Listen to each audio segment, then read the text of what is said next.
West Texas has a way of breaking the rules when it comes to hunting, while a huge part of America is being blanketed by winter snow and ice.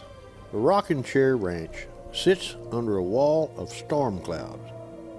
For 2 days, nature threatened to hurl her worst at this gathering of combat heroes. But for one American soldier, the weather just became part of a dramatic backdrop, highlighting hunting's best hour. It's been the best trip of my life. Here he comes. It's a hunt that occupies every minute of an entire weekend, up to the last evening hunt. All Seth Tolleson sees is stickers, points, and extra stuff sticking out from a typical 10-point rack. His guide, Cody Arrington, has been on almost every show of support hunt there is. And it's moments like this that stay with him forever. For Seth, it's the first moment he arrived in West Texas that will stick with him forever.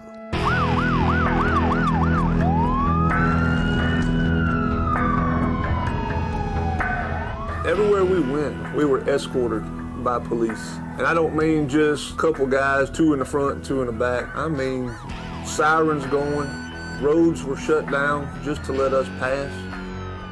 This group of 25 combat veterans and their wives are shuttled around Midland, Texas, just days before the deer hunt starts.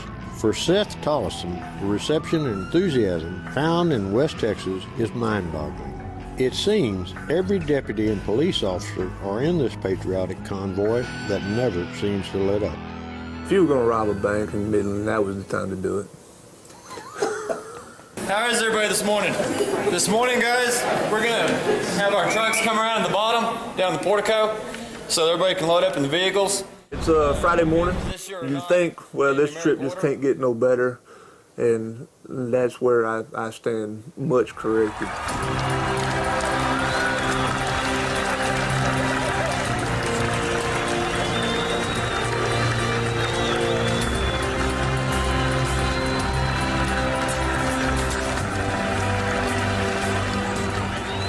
On the way out, we went through towns, and there were children lined out on the side of the roads with American flags and screaming, "Thank you, thank you."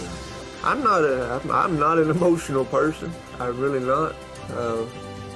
Until this trip, at least I didn't think I was. But seeing those little kids out there with American flags, and Mr. Terry Johnson told me that wasn't set up by him or anything.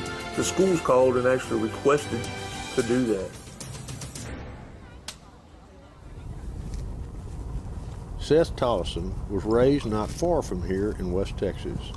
He's been deer hunting before, but never at a place called the Rocking Chair Ranch. Cody Arrington is his guide, and they are the first group leaving camp, well before the other hunters get paired up with their guides. Seems Cody has a plan. I'm thinking, literally, all right, we're going to go sit in the blind and we're going to wait and see, and whenever they come out, hopefully something comes out. And Cody leans over, we get in the truck, Cody leans over and says, I don't really like sitting in stands. And I said, well, I don't either. And he goes, you want to go try rattling some? And I said, you bet. And I've rattled before, and I have never got one deer to come in off of rattling. What y'all think? You good with that? I'm ready. Let's roll. He ain't going to come jump in our lap. No. I grew up hunting in the woods there by the house, and my dad always took me hunting. My dad was military, my grandpa was military, so the military's always been a part of my life, and I always played military in the woods behind the house. So it was just inevitable that I grew up hunting and grew up in the military. Cody's got these big old mule deer horns that his great-grandfather killed many years ago. But anyway, Cody starts rattling. It wasn't 10 minutes before that first buck started coming in. It was the first time I'd ever seen a result from rattling like that.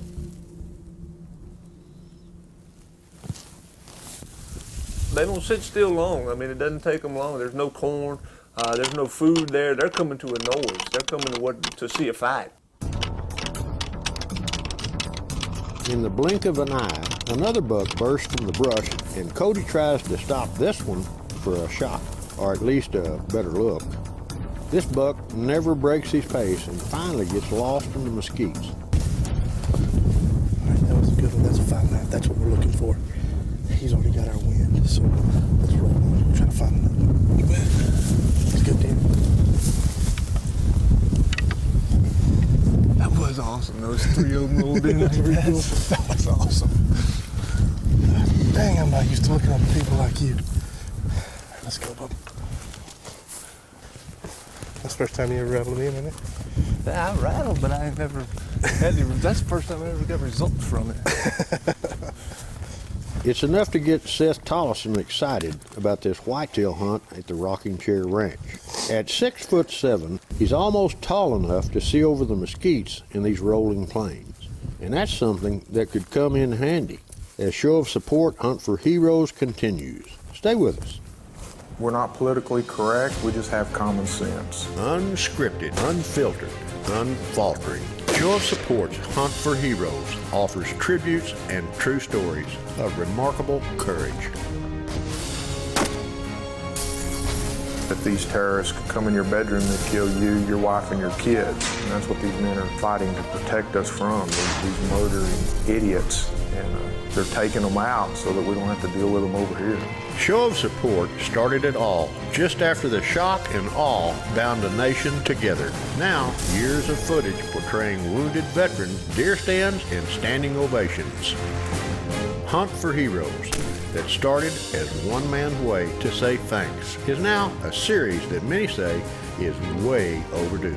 This is something I'll never forget for the rest of my life. It's just a raw emotion. It's been like a dream.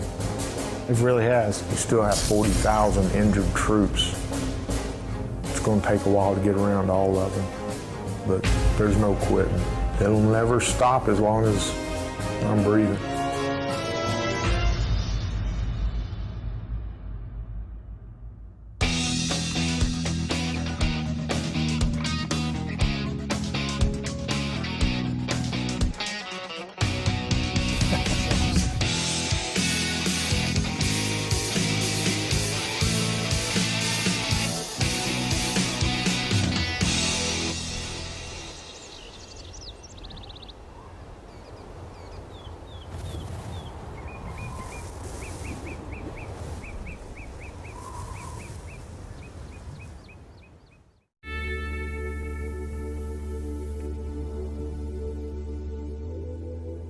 We had already seen all the police escorting us in their vehicles and everything. Well, we stopped at the front gate. A gentleman, an officer on horseback, he stepped out in front of the bus on his horse, and they all fell into formation. The rest of the horses and the rest of the mounted patrol guys, and they all fell into formation. And they actually led us into the banquet on horseback.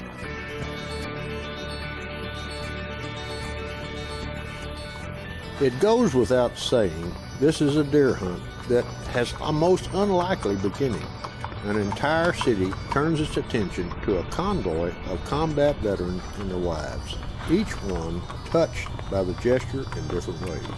Our next warrior is Sergeant Seth Tolleson. He is the Army Infantry. His wife Robin, they have 3 children. He was deployed to Iraq in 2004 to Baghdad. In August, he had shrapnel wounds from a grenade. And then on Thanksgiving Day, he had shrapnel wounds from an IED attack.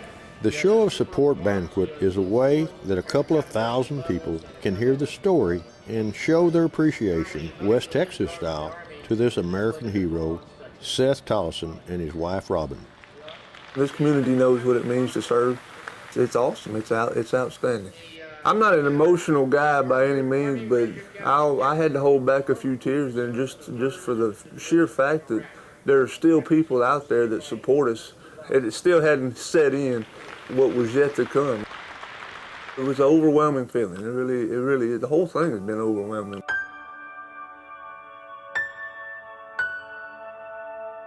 I was assigned to the 2nd Battalion, 14th Infantry Regiment in June of '04. We came down on orders to go to Iraq. So I called my fiance and told her, I said, we got to push the wedding up because I'm leaving. We didn't have a honeymoon. We got married May 29th. And then 2 weeks later, I was in Iraq. Ooh. Where'd you go to in Iraq? Baghdad. I was in around Sadr City. Oh, yeah. What were you doing there? A lot of patrolling, looking for bad guys. Finding IEDs all over the place? We did good at that. Thanksgiving Day, 2004. We were on patrol. We were coming back for a day of rest. So I'm in front, I'm running point, and we're walking down the road. We got ambushed. An IED took out me and and our squad leader. I had to go to Germany for surgeries, and then on to Walter Reed after that in D.C. I had some shrapnel in my head. Just kind of throughout. I kind of took the brunt of the blast, if you will, because I was the first guy.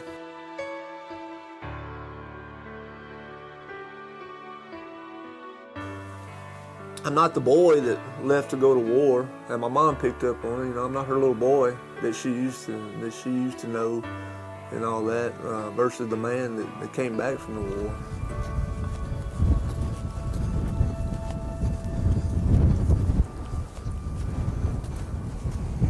Seth Tolleson may not be the boy he was when he went off to war, but he is a hero to the folks in West Texas. Guide Cody Arrington has already rattled in a few bucks for Seth, and he's got another place on the ranch where the echoes of antlers carry deep into the brush.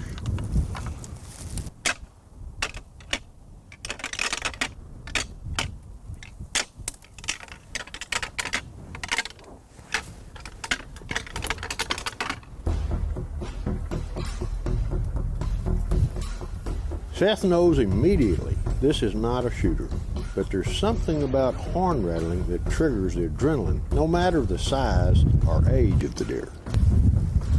The buck stops just long enough to figure something's not right.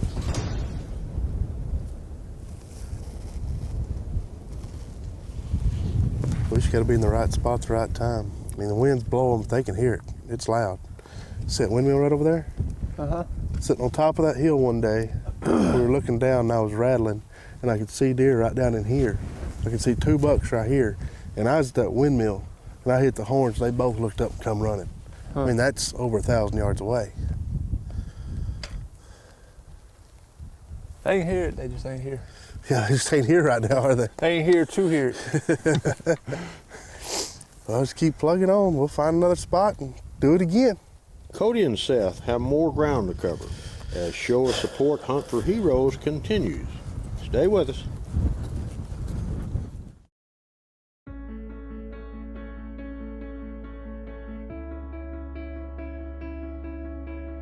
West Texas is rugged, definitely a rugged land. As the hours and days go by, Seth and Cody seem to never cross paths with a mature buck. As the hunt begins to draw to a close, Cody replays Seth Tolleson's stories of war. But the one that stands out is Seth's private gesture before each dangerous mission in Iraq. You knew that when you left that morning to go do whatever it is you were fixing to do that day, that death was a reality. I mean, it's very possible.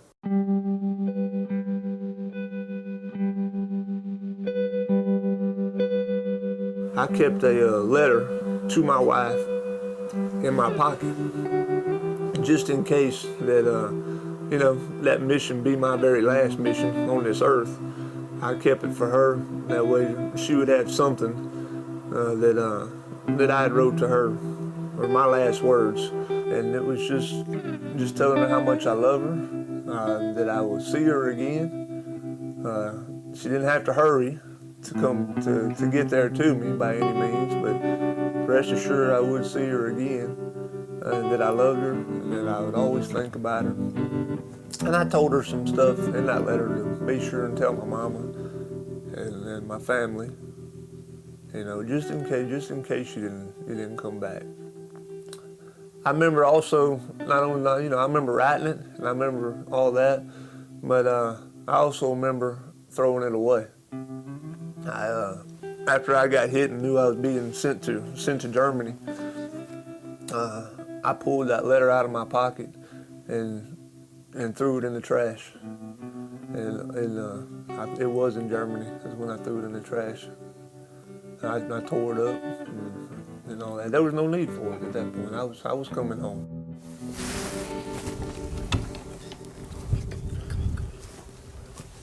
It's the last evening of this hunt with Seth Tolleson, and Cody Arrington would love to keep crisscrossing the ranch horn rattling.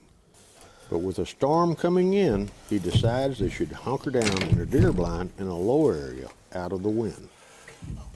We're getting down to the wire now, and I still haven't made my kill on the deer. These other guys here, I think at this point, we've already had 13 killed, which is a lot of deer. Basically, our whole group has killed a deer. And so you start to wonder, like, okay, well, maybe I'm not going to kill one this time, which is fine. Everybody's been hunting where they haven't killed a deer before, but that's what keeps you going back. There's a crowd of deer out there, and by this time, Seth has gotten used to Cody announcing a deer is too young. So they remain patient, hoping the approaching storm holds off. Seth, here comes a big deer.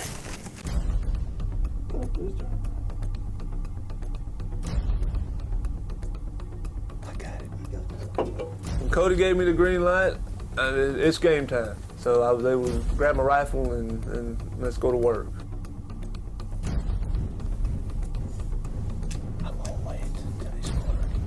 What makes it difficult is the fact there are so many deer out there, bucks and does. Cody just wants Seth to concentrate on this buck with all the extra points. And while I'm waiting on this, wouldn't you know it, my deer goes away.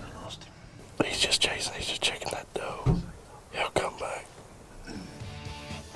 They wait a while, and the buck seems like he's gone for good. Even Cody's starting to have his doubts as Show of Support Hunt for Heroes continues.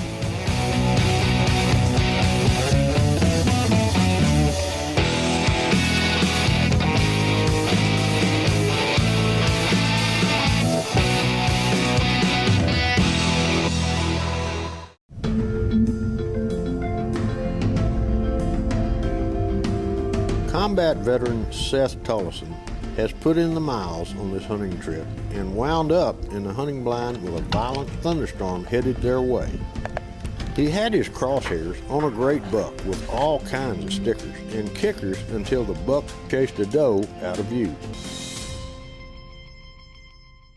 It's been a while since the buck slipped out of sight, and hunting guide Cody Arrington is starting to wonder if the buck will return before the bottom falls out of the sky, or before it gets dark. Here he comes. Get all excited again, my adrenaline's going up and down. We got about maybe 30 minutes left of daylight. I got the green light, I'm waiting on this deer to get into the open by itself. And then all of a sudden, he chases a doe out of sight. And at that point, my heart just sunk. I was like, oh no, please bring him back.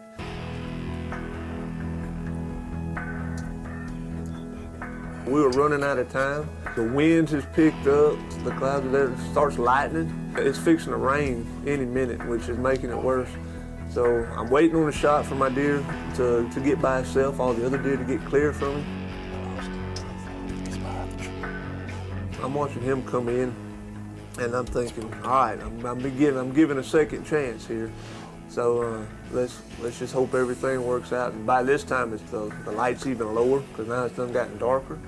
The wind has even picked up more. It's starting to sprinkle a little bit. So we are definitely at crunch time here. I mean, this is he doesn't have time to leave again. If I'm gonna get a shot on him, he cannot leave again.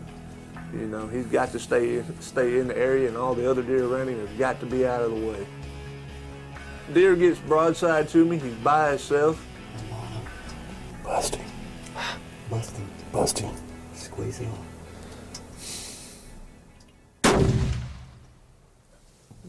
I may have looked calm and collected on the outside, but on the inside, I was screaming. Huh? You ever killed a deer that big? We waited for a little bit, went and got the truck, and now it's time to actually go see if we can find the deer that I just shot. Blood here. Up there. There he is. Hell yeah, way to go, buddy. His rack was unique, but I didn't realize how unique until I actually put my hands on him for the first time. Holy smokes. Look at that. That's cool. What I love about him and what I really like about him is the uniqueness. There's not one thing symmetrical about him. There's a point going everywhere. It looks like a goat head sticker on top. You know, is what these horns look like. After all the hours of rattling and everything else, we finally got something done. The wrath of the cool. storm has passed them by. Back at Camp Freedom, Terry Johnson hears Cody's pickup approach the skinning shed. Dude! Is this yours? Yes, sir. 20 points. Holy. Way to go. Congratulations. Thank you. You saved the best for last, man. Appreciate it. I'm proud for you. Throughout this trip, the one thing that stands out the most, one thing I will always remember, is the amount of effort and time spent setting all this up for just me, who was just a guy that went and did a job.